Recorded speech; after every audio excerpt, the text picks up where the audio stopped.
with Alex Forsyth from the BBC. Alex. Hi, Mr. Jenrick. Thanks very much indeed. Thank you. Increasing VAT thresholds, cancelling the 5p rise in fuel duty, abolishing national insurance for employers, scrapping income tax on overtime. That is a pretty pricey list. Presumably you can tell us exactly how much that's going to cost and exactly how you're going to pay for it. And secondly, you would have seen the news today about the energy price cap increasing, with predictions that it could increase further. Would Reform UK support something like a social tariff for the most vulnerable households? Well, on the first point, last week I set out the most comprehensive and ambitious plan to bring down our welfare bill, the ballooning benefits bill, £51 billion of savings. It's by making tough decisions like that that we're able to do things as we've done today to help working people and pensioners who've worked their whole lives and deserve dignity and security in retirement. You can always be confident that a Reform government will be careful with your money. And I've always said, from the very first speech I made as Reform Shadow Chancellor, that I will not make any commitment to the British people that I am not certain that I can deliver. We have cycled through 9 chancellors in 10 years. The office of Chancellor of the Exchequer has been devalued because people have made promises, they've lied to the British public, they've not kept them. Never again. So have confidence that we have done our sums, we're going to make the savings that are necessary, and we're going to use that money to protect British people, to ensure that British workers and small business owners get the support that they actually need.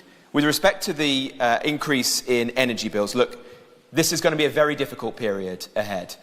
Households are being battered by energy price increases. Energy prices will have risen by 17% since April alone. My message to John Healey and Andy Burnham is very simple. Drop your net zero dogma. Do what Reform have proposed.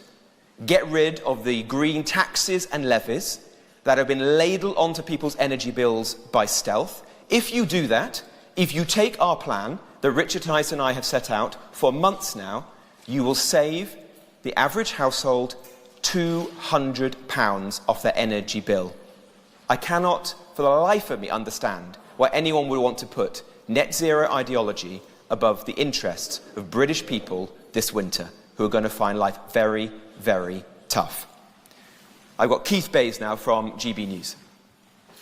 Keith Bayes, GB News. Mr. Jenrick, this is an ambitious shopping list. Tax cuts, deregulation, incentives to work. But how much will this package of measures actually cost?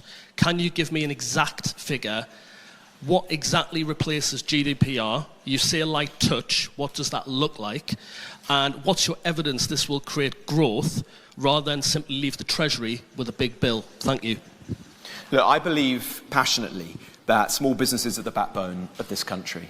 If we do not support entrepreneurs to set up new businesses, to grow those businesses, to become the big businesses of the future, world-leading businesses in this country, then there's no future, frankly, for our economy. And I'm afraid that is the path that we're going down right now. Successive chancellors have battered businesses with tax rises, with increases in regulation, careless, cack-handed, and business people have had enough. Reform is going to fix that. And what I've set out today, if implemented by Andy Burnham, and look, I would welcome it if he did. Rachel Reeves was the copy and paste chancellor, so let John Healey take forward these proposals. But if they won't, we will. Mark my words, we will, and we'll do so rapidly under a Reform government. This will give the shot in the arm that our entrepreneurs and small businesses desperately need. With respect to our changes to GDPR, you don't have to reinvent the wheel. There are other countries around the world that have done this. Look at New Zealand. They have created a system which is sufficiently light touch that it does not place all these burdens upon small businesses. You don't have to be constantly clicking accept or reject every time you go onto a website and they ask you about the cookies, but which still has EU adequacy so that you can trade freely and share data with businesses in the European Union. For some reason, what did our country do? We chose to gold plate the crazy Brussels regulations.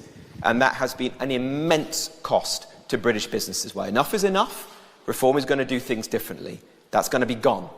And we're going to make sure that we protect people's privacy, but we also help businesses to get on, employ people, create goods and services, create wealth. Nothing wrong with being successful. That's what a reform government is going to do. I've got Faye Brown now from Sky News. Hi. It seems like you don't really want to be drawn on how much all of this is going to No, cost. I'm very happy to say that. Have you Faye. got a figure as to how much all will cost, and if not, when might we see the fully costed proposals? And if I could just ask about the changes to the seed investment fund. Reform UK pitches itself as anti-establishment, as the party for working people. Do you accept that most working people don't have £250,000 to invest in their children's business or their grandchildren's business? And how do you know this won't just become a vehicle for tax planning for wealthy families? Look, the situation today is that it is very, very tough to raise money. If you're looking to set up a business, it's nigh on impossible to get loans out of the banks, and they're sat on increasing reserves, fat profits, and yet SME lending is still lower than it was before the financial crisis. And the days when a young person could just draw down on equity in their home to invest in their business have also long gone, because most people in their 20s and 30s don't own a home, or if they do, they're scraping by. They don't have equity in it. So what we're proposing today is a small measure whereby if you could ask a family member to lend you a bit of money, there would be some tax incentives for you to do so. Because the kind of people that we represent, they don't know some local millionaire who's going to invest in their business. They don't have those connections. But it is possible, in some cases, that a mum or a dad, a grandparent, maybe has some money that they got through inheritance or a redundancy package or some savings that they want to invest to support their child or their grandchild to get on and build a business. Everything that we've set out today has been through the eyes of working people. It's not about the rich. Reform is for working people. We're not for Benefit Street, we're not for Belgravia. We're for the 80% of people in the middle. With respect to how much each of our policies cost, there's a whole series of them that we've set out today. We've costed each and every one of them. They're set out in the document that we're publishing alongside this. And it's been very important to me, as Reform's Shadow Chancellor, that we don't make wild promises. You've seen that in the past. Rachel Reeves said, no tax increases. She increased taxes by £66 billion. She was booted out as a result. Everything that we've said, we've set out very clearly where we're going to get the money from. And it's set out in the document that accompanies today's announcement. We've got Claire Ellicott from the Daily Mail. Thank you. A new poll shows that support for reform is slipping to its lowest level in 18 months and that Restore are gaining supporters. Why do you think this is, and how do you plan to stop this? But Claire, people have been saying that reform had peaked, that it was going nowhere for a very long time. And they've always been wrong. And I suspect they'll be wrong once again. People, in my experience, are crying out for change right now in this country. They're not going to get that from Andy Burnham. That's more of the same. Their taxes are going to go up in the budget. They're not going to get it from Kemi Badenoch and the Conservatives. Trust me, they're a busted flush. Reform is this country's best hope. It's its last hope. And that's why we are working so hard with announcements like we are today to demonstrate that we are the change that this country really needs. I've got Genevieve now from The Telegraph. Genevieve. Hi, thanks. So just first of all about your plans for a £30 tax credit if an individual is waiting for longer than half an hour on the phone to HMRC. Have you calculated how much this proposal will cost? And if HMRC doesn't get its act together, in your view, for several years, will this be an indefinite policy until they get their waiting times down? And if I may, it sounds like this new light touch approach to GDPR will apply to small businesses, but also big firms like big tech companies, for example. So do you want to make it easier for these big tech companies to collect and store data of users, personal information of users? Thank you. Well, on GDPR, look, I think it is crazy that we've ended up in a situation with one of the most onerous regulatory environments of any country in the world. We don't have to do this. There are other countries like New Zealand which came with much more sensible systems. And so all we have to do is go and replicate what those countries are doing, and we will lift a massive burden off small businesses here in the UK. And it is tech businesses as well. As I said out in my remarks, there are a whole swathe of tech businesses, not the big boys, but small tech companies that are struggling now, are not able to create apps, are not able to grasp the opportunities that should be available because of our GDPR rules and the fact that they are so much more onerous than the requirements that they would face if they were over in the United States. And so it's for the benefit of all businesses, including the business of the future, like in tech, that we're making these changes. I've got Aaron Newbury now from The Express. Good morning. Last night, the Conservatives had to retract a claim that the Prime Minister of Italy had argued for no deal between Reform and advised Kemi not to make one. Just ask, what's your relationship and Reform's relationship with Maloney like? Has it been harmed by this? And what's your reaction to the claim and the subsequent retraction from the Conservatives? Well, look, it was obviously very, very embarrassing for Kemi Badenoch. My advice, if you go and visit a foreign leader, is don't make up a pack of lies about what they say. That's clearly going to hurt your relationship. I have meetings with people. Nigel has meetings with leaders around the world, and he keeps those conversations private. That's the way to do things. That's the way you conduct yourself. Look, as regards Kemi, look, we could tell she was making it up. That's what she's like. She lives in a fantasy of her own making. She made up that she got a degree offer for an American university for her CV. She claims that she's going to be the next Prime Minister. There's a lot of fantasies going on at the moment in Kemi's life. But I'll leave it there. I've got Tom Scottson now from The Sun. Thank you. Do you blame small businesses that turn to cash in hand in this economy? And have you ever paid for a job in cash in hand? I'm sure I have paid for jobs in cash in hand, as almost everyone has in the country. Look, I don't blame businesses for what they do. Everyone should pay their taxes. Of course they should do. We're a party for working people. We don't like people who don't pay their taxes, because that's just making it harder for everybody else. We believe in fairness and everyone playing their full part in society. I'm very conscious that the tax system has been set up in a way that makes life extremely difficult for small businesses to grow and to expand. What we've set out today are a number of changes that will completely change the incentives. For example, increasing the VAT threshold from £90,000 to £150,000.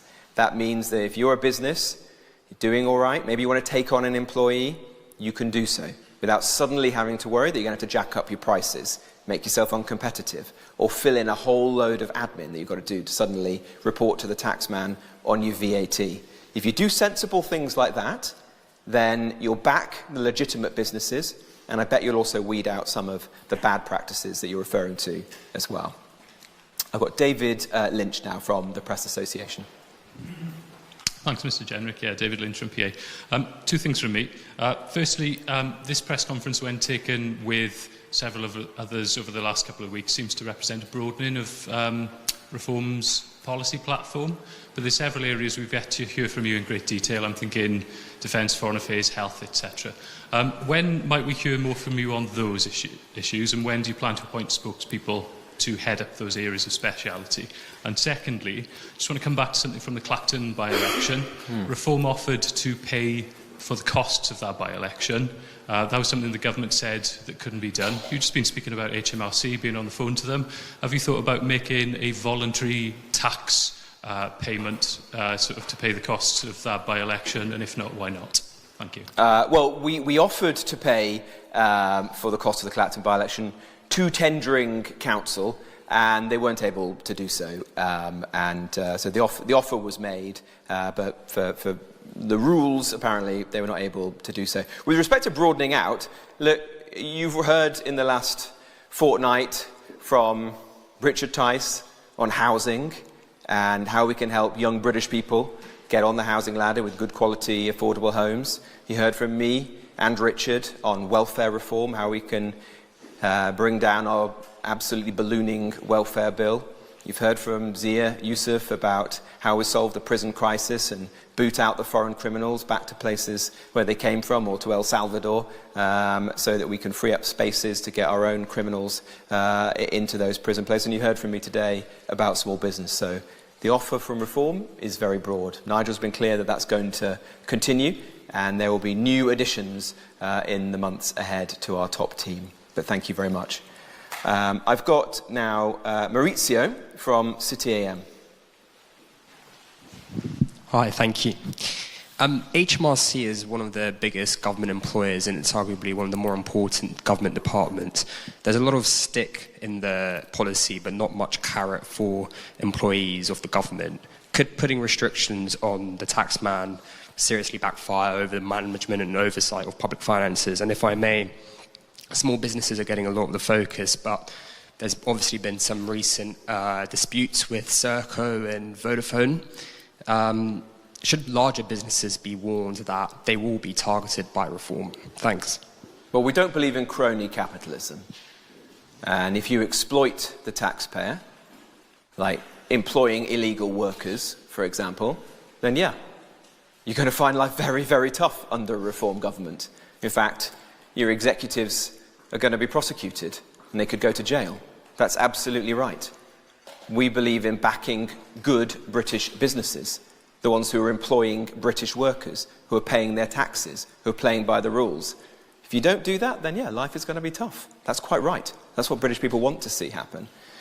With respect to HMRC, we're just asking them to do their jobs. We're just asking them to do their jobs. Answer the phone. Respond to emails. Be courteous. Treat taxpayers with dignity and respect. It's not too much to ask for. And if the fat cats who run HMRC and earn hundreds of thousands of pounds every year can't do that, then they'll be out of a job under a Reform government. And quite right so. I've got Noah Keat from Politico. Thank you very much. I wondered if Reform had any plans to reduce the delays at HMRC by increasing the headcount of staff, given that numbers fell under your former party during the years of austerity. And on another topic, almost a year ago, the Conservatives announced that they would abolish stamp duty entirely. I wondered if Reform had any proposals on that specific policy. Thank you. Well, with respect to HMRC, look, they could employ more people if they can do so within their existing budget, but look, I bet there's a lot of technology out there that they could be using. Why not use AI? I mean, you can't even get them to respond to emails at the moment because they say they don't have a secure email server. That's how pitiful it is. So, come on. This is not just about more bodies, more bums on seats. It's about being smart, having good management, and actually looking out for taxpayers once and for all. And we've seen it elsewhere. I mean, I remember when I was in government and we had the world's worst passport agency. We brought in some decent managers. We've now got a pretty efficient passport agency. And it was the simplest things that they did. Bring people back to the office. Give them some targets. Have some decent managers who know what's going on in their teams. It's not rocket science. It's the kind of things that small business owners who are watching this today know and do every single day and are absolutely astonished is not happening in the public sector. So I'm certain that we can fix that and restore sanity. I've got, lastly, David Shepherd from the Financial Times. David. David Shepherd from the Financial Times, as you just said. The question I have is on the VAT. While I'm sure many small businesses would welcome the increase towards 150,000, is that not just delaying the cliff edge? I mean, the most frequent complaint I hear about VAT is that in this instance, if you're making 149,000 in revenue a year, you pay zero. Make 151,000 and you're paying 20% on the lot of it. Is there perhaps scope for a more ambitious reform as opposed to just raising the level, but in how it's paid in general? Right. So what do you want to do? Abolish VAT altogether? Not abolish. Yeah, I'm not saying we should, but just... Well, all in good time, but I think it's a good first look. It's a good first step, and no one else, frankly, has done this. The VAT thresholds haven't even kept up with inflation over the course of the last 20 years. It's a good first step to increase from 90,000 to 150,000. That helps 300,000 businesses, frees them from all the red tape that would come with that. I appreciate that there will be bunching at 150,000 as there is at 90,000, but you're still going a long way to help a lot of businesses, and by the time they've reached 150k, they're more established businesses, more able to take on all of the administrative burden. And you can see that that's just one part of a very broad plan, which taken together provides a huge amount of support to businesses that are currently being ground into the dirt by this Labour government, which does not care at all about small business. That's going to change under reform. Small business is going to be at the absolute heart of our mission. We're a party of working people. We're a party of small business people. You know that when you meet our members, our councillors, our parliamentary candidates. It's going to be at the forefront of everything that I do if I'm lucky enough to serve as Chancellor. Thank you all very much indeed for today. Can we finish the guarding, or can we get our usual question as well? Sure. Well, that would be a change. Yeah. A clock can't be wrong every hour of the day. How difficult is it for reform to cultivate a relationship with business when Not difficult at all. when you're used to this threatening bosses of some companies with imprisonment, and even in a sort of a start-up-friendly constituency like this one, you barely get 1,000 votes. Just the other question. Well, let me answer. Let me answer the question you've offered. Come a week on Thursday to Reform's conference, where we are holding a business day in which hundreds and hundreds of businesses, large and small, are coming to hear what Reform has got to offer. I think it will be the most impressive business day of any of the political parties this conference season. But to your more substantive point, if you're an executive of a business and you employ illegal workers, or you facilitate illegal immigrants coming across the channel in flagrant breach of our laws that will cost British taxpayers billions of pounds, may even lead to crime against our people, the epidemic of rape and sexual crime that is currently happening at the hands of illegal migrants. Are you saying those people shouldn't be arrested and go to prison? Well, I think they should be. That is exactly the type of crony capitalism, of bosses who have no regard for the laws of this country that a Reform government would weed out. So, Zia is absolutely right about that. Thank you very much indeed. Thank you.